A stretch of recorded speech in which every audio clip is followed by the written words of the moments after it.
Closer? Hello, Jomi. How are you? I'm happy to tell you that you are chosen as one of the sharer for the recognition night on February 10 at the Mall of Asia Arena. O ano, game ka?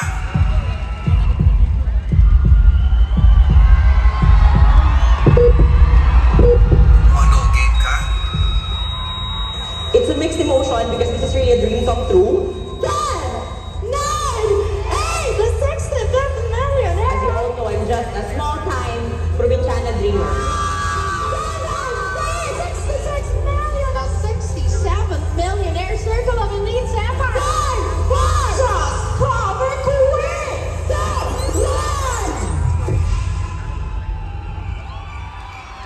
Jomi, chika? Yes, sir. Pero di ako G. J ako. J-O-M-I-E. I'm a complicator. I'm a complicator. I'm a complicator.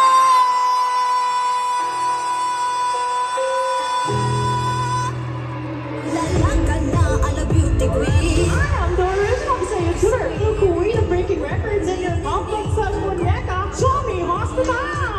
If you don't know my name, just call me queen. Your dreams are closer than you think. 7, Jose Maria Hospital.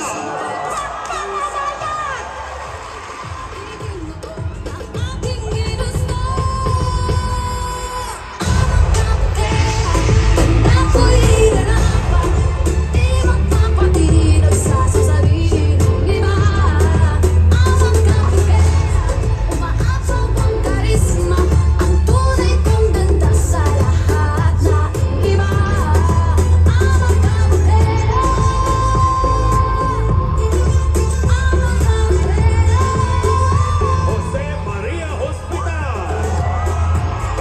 Para sa ating top 10, congratulations once again, Jose Maria Hospital!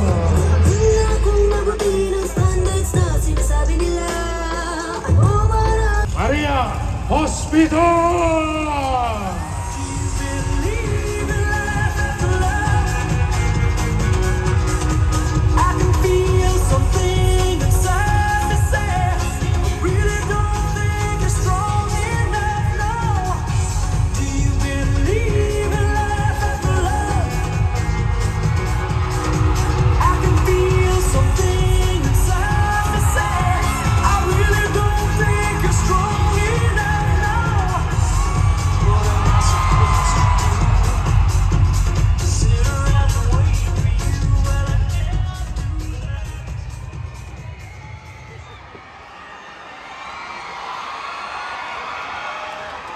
A wise philosopher once said, tandang-tanda ko pa panahon ng tagtuyot.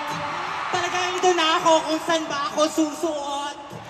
Buti na lang ilaw galing pukpok ng pukpok kaysa mukpok ng mukpok sa pangarap sundok ng sundok. Ilang taon kong hinintay ang moment na to na makapag-share sa napakaraming tao at na-realize ko, hindi pala lahat ng bagay na gusto mo, binibigay sa tamang oras at panahon na iniisip mo. Bakit? Kasi mas maganda ang timing niya.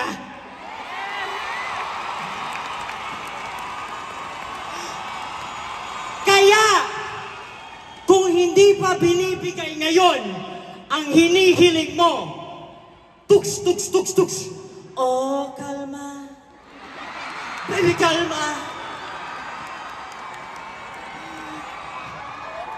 Pinakaunang event ko sa kumpanya na to, nasa Gen Ad ako. Until nasa lower box, upper box, top 20, at ngayon, andito na ako sa stage ng Mall of Asia!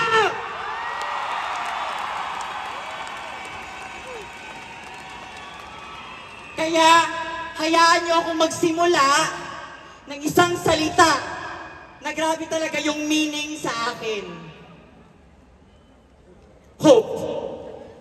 Hindi po yan sigarilyo. Hindi din yan section mo. Oo, nung elementary ka pa. Or palayaw nila isa Soberano. But yan ho ang pinaramdam sa akin ng kumpanya na to. Hope. Pag-asa. Sa mga hindi pa po nakakakilala sa akin, ba't kayo ko kilala? Wala kang internet. What's up, guys? I am Zombie Hospital, that's J-O-M-I-E. I am the original Bisaya YouTuber, the queen of breaking records, and your pambansang munyeka. Galing ho ako sa lungsod ng Hingoog City. Isang probinsyana at anak ho ako ng isang OFW. Hindi ko alam ng lahat, ako ho ay isang mama's boy. Nakakahiya naman sa boy. Boy, girl, pero parang boy, pero parang girl. Final answer, boy. Ang mama ko ho ay may 4 na anak. But when I was 6 years old, kailangan niya mga ibang bansa para matustusan kami and she can provide for us and also to search for greener pastures. Kung alam ko lang na greener pastures pa lang hinahanap na niya, sana binigyan ko lang siya ng Bermuda grass. Diba? Pero it is because of that fact that my mom was an OFW that pinalaki ho ako bilang isang achiever. Bakit? Because hashtag, I wanna make my mama proud. And when I was in high school, I graduated 4th of my class. Ito ho yung pruweba na 4th ako. Sa makikita nyo ho sa picture, gandang hindi mo inakala. Pero sino ba yung katabi ko dyan? Yung nasa center ho, yan ho ang first love ko.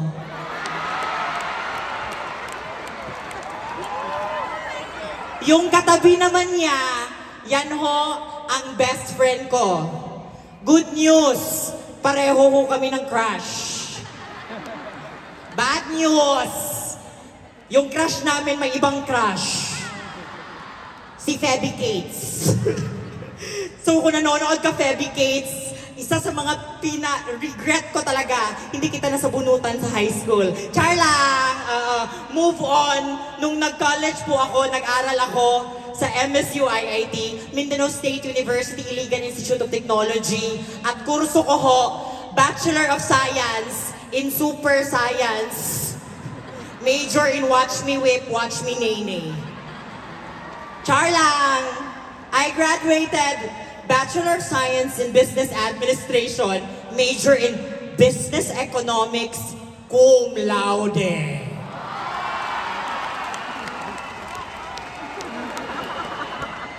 Naging cum laude ako sa paniniwala na kung mag-a-apply man ako sa isang trabaho, naniniwala ako, di ba ang pipiliin talaga nila yung mga cum laude? Tama ba? Eh sabi ko, kailangan kong galingan. Bakit? Alam ko yung feeling eh.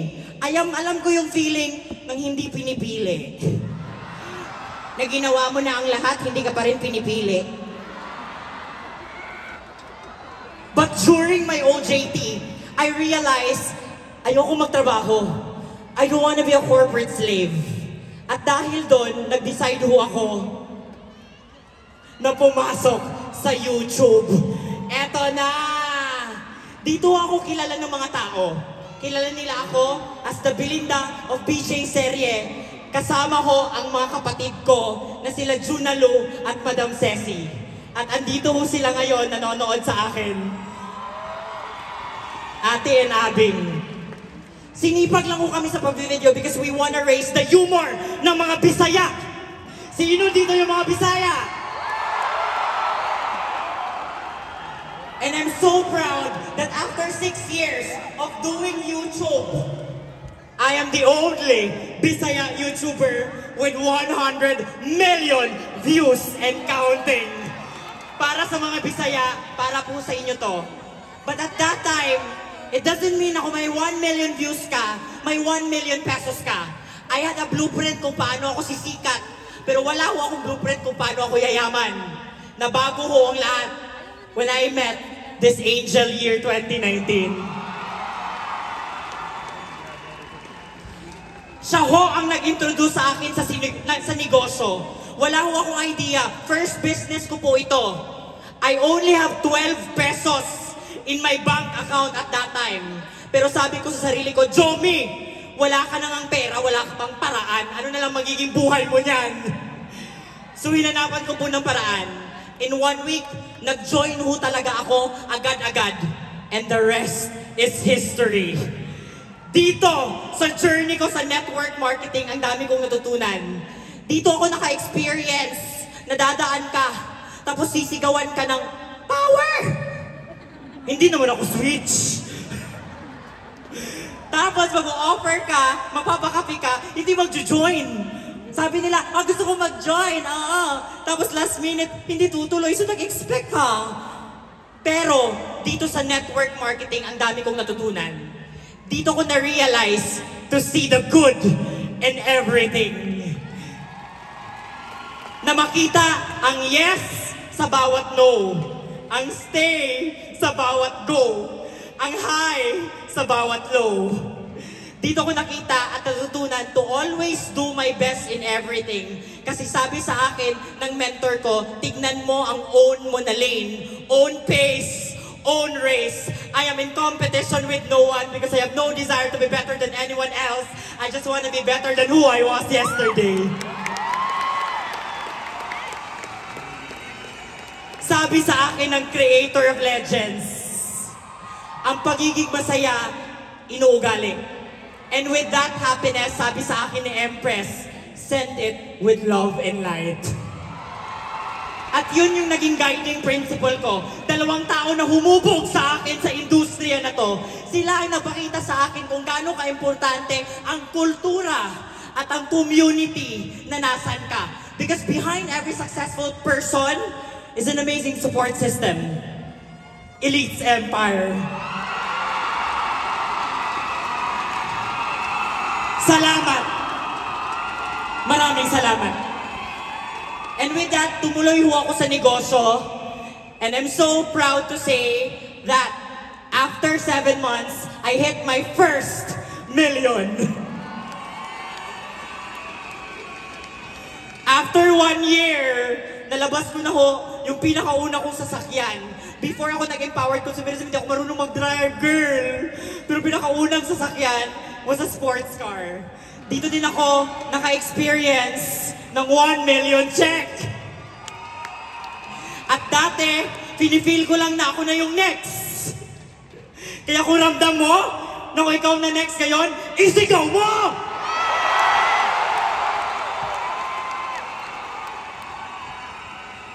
Dati nung bata ako, wala ko talaga akong laruan. But because of this company, I'm able to heal, grabe, my inner child. Because right now, I have a Funko collection worth 2 million pesos. And it is so important to me. Dito din ho ako naka-experience na mag-1 million sa isang buwan. Grabe, makabago yung kumpanya na to. And we rise by lifting others because as of the moment, we have a total na of 126 millionaires and counting! Kaya maraming salamat, Empowered Consumerism. Gusto kong tapusin ito with gratitude sa mga tao na nagtulong talaga sa akin. It takes a village to raise a queen. I want to first thank all of the top leaders na nauna sa akin, na nag-inspire talaga sa akin kung bakit ako andito. Maraming salamat, EFG. Kasi kayo yung nagturo sa akin paano maging leader. Sa lahat ng mga Hall of Famers, Up Mylene, Up Carlo, Up Zaro, Up Janvi, maraming salamat po sa inyo. Up Albert Jasma, nung una ka na nag-share sa Metamorphosis, nakita ko na kaya ko din. Up Joseph Lim, nung nag-message ka sa akin that Jomi, I believe in you, naniwala ako na kaya ko maging top LGBT na distributor dito. And of course, to our board of directors and the management, palakpakan natin silang lahat. Sir Arnel, Sir Jurgen, Sir John, maraming salamat ho. And of course, thank you so much to the heart of empowered consumerism. You're truly that because you give me a mother's touch. I love you so much, Doc Connie. Doc Ed Cabantog, you are truly a visionary. Naniniwala ako sa vision mo. Kami naniniwala kaming lahat. Kung saan ka man pupunta, Doc, susunod kami. Mahal na mahal ka namin. Gusto ko magpasalamat sa dalawang tao na to. Thank you so much, Empress! Up Louie! Empress, sa pagturo sa akin, paano mahalin ang sarili ko, lahat ng alam ko sa negosyo, ikaw nagturo sa akin. Up Louie Gascon, nasabi niya lang sa akin, be authentic, just be who you are because you will inspire a lot of people and just becoming who you are. And maraming salamat din sa Elites Empire. To my dream squad! Habang buhay ko kayo gusto na kasama, babaguhin natin ang mundo, one inspiring story at a time. Thank you din sa pamilya ko, the hospitals. To my momshies, Maven, Madam, also to Master, maraming salamat sa inyo kasi binago nyo talaga yung buhay ko. And lastly, alam ko nanonood siya ngayon.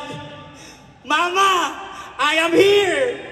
This year, see you sa New York! And lastly, message ko sa lahat ng mga nanonood ngayon, I was once like you. Just do your best in every step of the way because it will be given to you at the right time.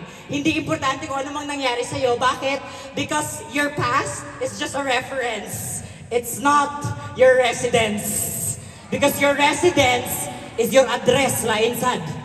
And your address is where you live.